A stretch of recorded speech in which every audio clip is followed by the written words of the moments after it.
Hello and welcome to the Chef Provisioning Integration Demo for OpenCrowbar 2.1. I'm your host, Rob Hirschfeld, and today we are going to show how to use Chef Server and, more importantly, the Chef Provisioning integration with Crowbar. My assumption here is that you've already gone through these steps and have a system in ready state. I'll show you what that looks like. These other videos can guide you through a whole bunch of different steps in this process. So I have an environment that's coming up right now. I've got 2 nodes in it. We're going through the normal discovery step. I wanted to jump in earlier. We'll watch that progress because the thing I needed to show you that we were able to do is use Chef. So before I jump into our Chef server, actually I'll do that right now. So Crowbar sets up a Chef server. It needs to be on HTTPS. It gives you a scary warning because it doesn't have an official cert, so I have to go ahead and tell it that it's okay with me to use this untrusted certification. This is my Chef server that I've installed, and the admin and password are over here. These are the defaults. So I'm going to set those, or I'm going to use them. I'm not going to change them. And there's a very important step here if I want to use the Chef server that is installed by Crowbar outside of the Crowbar environment. So let me jump over to my Crowbar environment here. This is my Crowbar environment, and I can do a knife node list. Sorry, I have to be Crowbar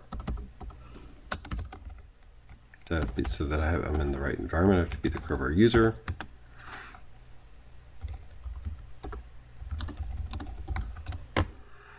So in this case, Chef works inside of the Crowbar environment, or it'll work on the nodes that we set up also. That's because Crowbar uses Chef for a lot of its default core actions.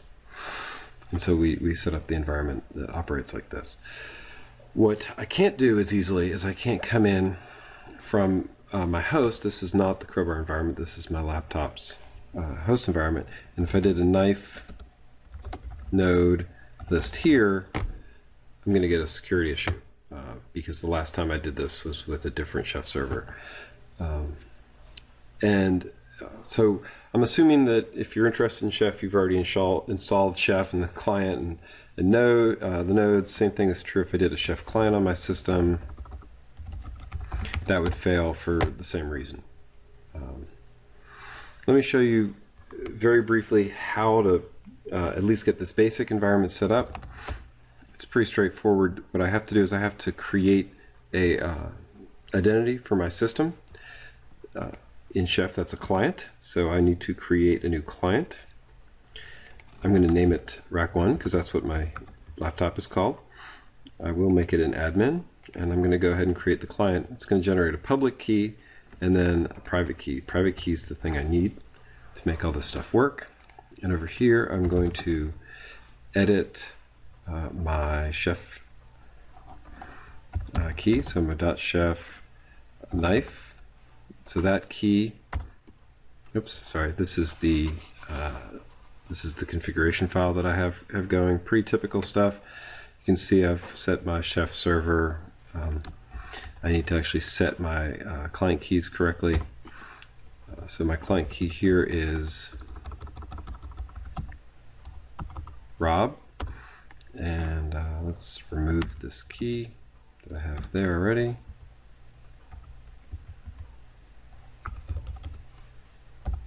And I'm going to paste in the key that I just had generated for me. That will make knife work. It won't make my Chef client work. So I need that also because the provisioning demo I'm going to show you uses Chef client. I'm choosing not to do this in Chef 0 mode. You could use Chef 0. Also, I like the demo a little bit better if I'm using Chef, the actual Chef client against a real Chef server because Crowbar installs one and you have it available. You might have one in your environment. You do not have to use Crowbar's Chef server to do this demo. So what I need to do is I also need to edit my client file. I need to be admin for that. So that is going to be an Etsy Chef client. And you'll see in this file, we've set the client key to be Rob Chef Client Pem, so I need to make sure that's updated. And then I'm also going to turn my SSL verify mode to verify none.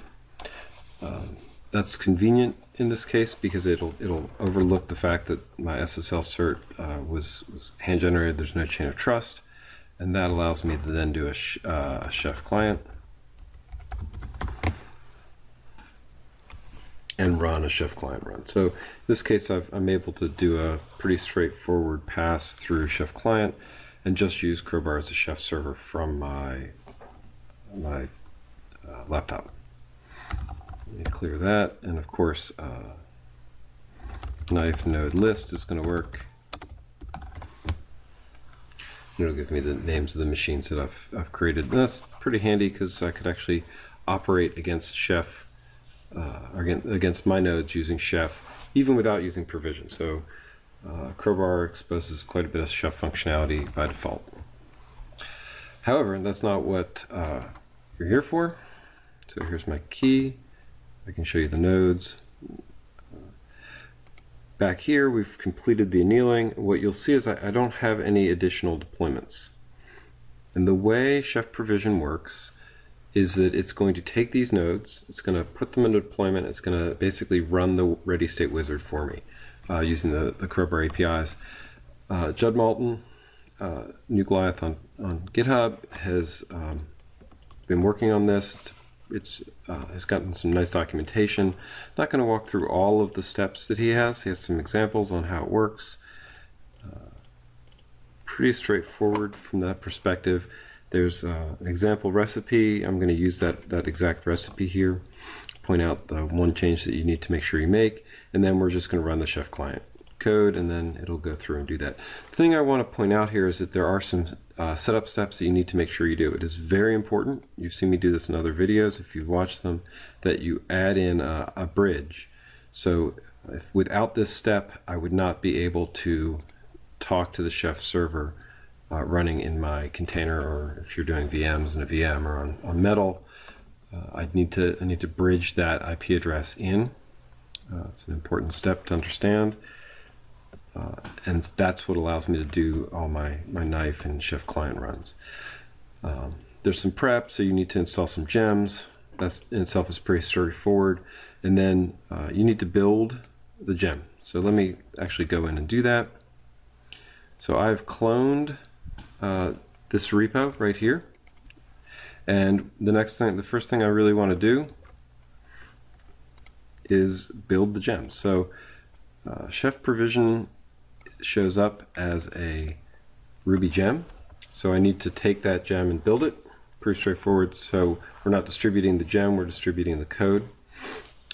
You have to build the gem yourself. That ensures that you'll have the latest version until things stabilize. It's still very early.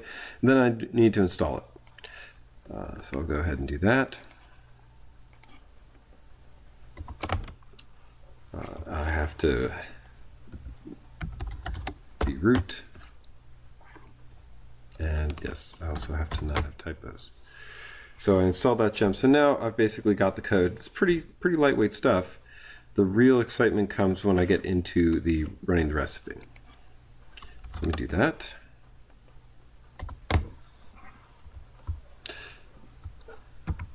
Sorry, and just put this together as a script that you can run over and over again. I like to actually do it by hand each time. It's pretty straightforward. So now that we've got this going, all I have to do is run call Chef client and run this one recipe. Because I'm a glutton for punishment, I'm going to go ahead and throw in the debug logging, and that'll give me a lot more information about what's going on behind the scenes as it goes. So I'm going to go ahead and kick that off and then explain what it did. So a considerable amount of debug information. Here it's actually going to the Crowbar API and requesting a server. And that we can see surfaced right here. in the Crowbar system. So what's happened is we've actually taken one of these servers, we've given it a random name, Chef Provisioning Example with a random number, and we've moved it into a deployment called Ready.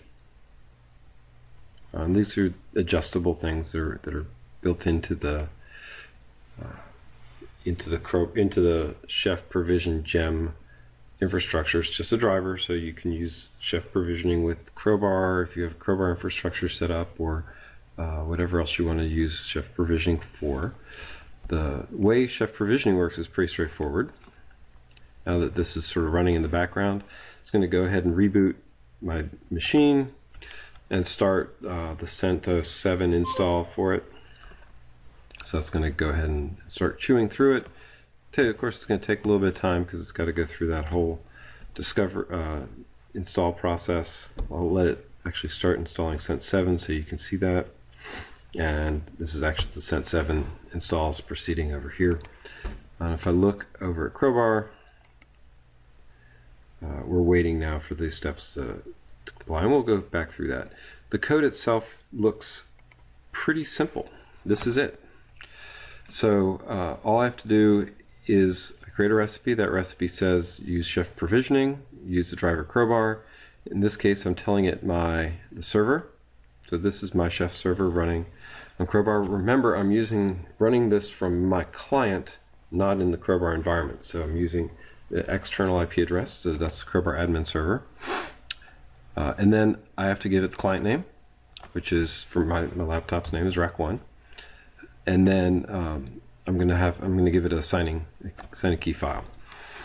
There may be other things to install. This is actually not a Crowbar command, it's a Chef Provisioning command. And then very straightforward, we say we want a machine with this name. And then for the machine options, we're telling it to set up CentOS as the target OS. So whatever operating systems are available, you can tell it you want installed.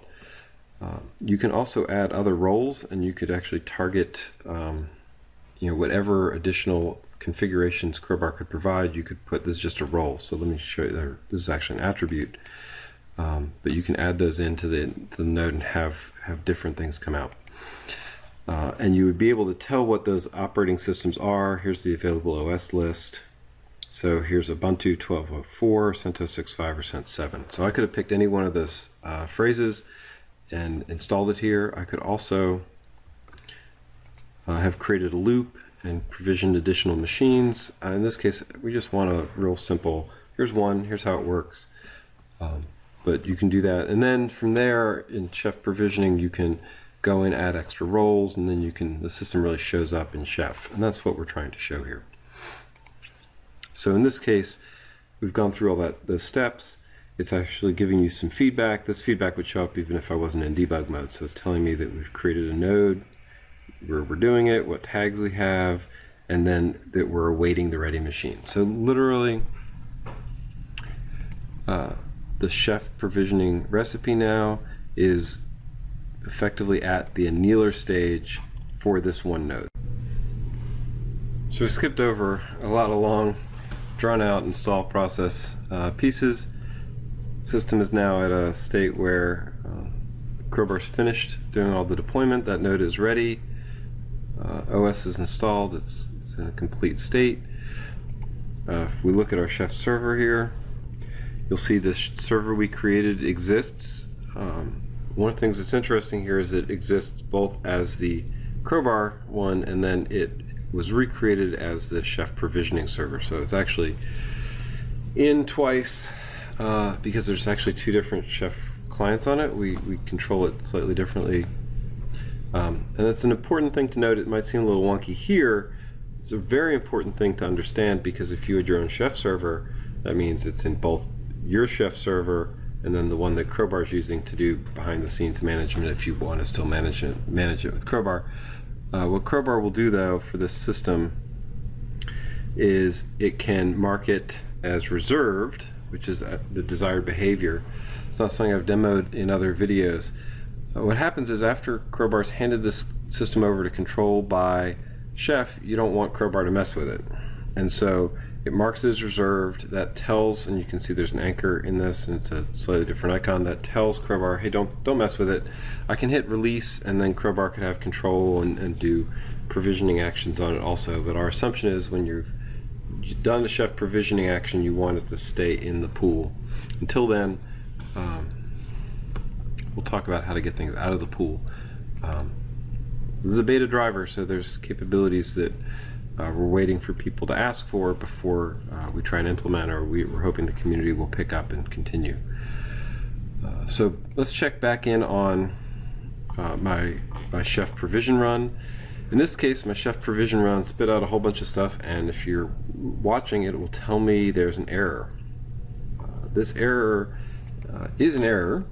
It's not an error in the Crowbar driver. It's an error in the fact that our SSL cert doesn't match. So I'm going to do two things at once. So first thing I'm going to do is I'm going to clear off here, and I'm going to start this going again. So we're going to get a second one. I'll do it without debug this time. And we're going to let Crowbar run and install, and the second server I brought up, we're going to let it go ahead and do the provisioning. Exactly the same item, it just picked up the other server. So it's literally treating the system deployment as a pool, pulls it out of the system deployment, and if I'm out of system deployment nodes and system deployment, I can't use them. Here, the reason I'm going to let that go in the background, come over here to deployments, and you'll see we have this new node getting set up and configured. This one that's already working, if I look at it, you'll see it's set up as 124.182. From my desktop, I can get to that, so I'm going to SSH root. There's that other machine getting built. 192.168.124.82. And because of the way the keys are pulled from my desktop into the Crowbar system, especially if you're using the Docker container for development, which I recommend if you're going to be doing a lot of turns with this, I can log into the system. I'm now logged into that 82 network, that machine I just provisioned, and if I do Chef client here, it's going to fail for the same reason that Chef provisioning failed at the end of that run, which is that the SSL cert isn't considered valid. Now there's a couple ways to handle this. One, what I can do is if I go into etc chef, one of the things I could do is I could add a trusted certs, a trusted roots directory, and add in my machine's SSL cert, which I could get from here. I'll show you. So over here, I could take my cert and I could export it, and I've done this in the past, and save it into my trusted directory. That's not what I'm going to recommend for this. You wouldn't see this error if you had a trusted cert. What I'm going to recommend and what I'm going to do for demo is I'm actually going to go into my client PEM file. Oh, sorry, not my client PEM.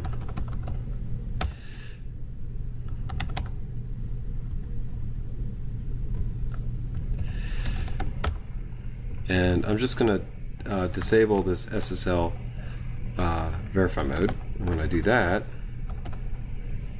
my Chef client will work.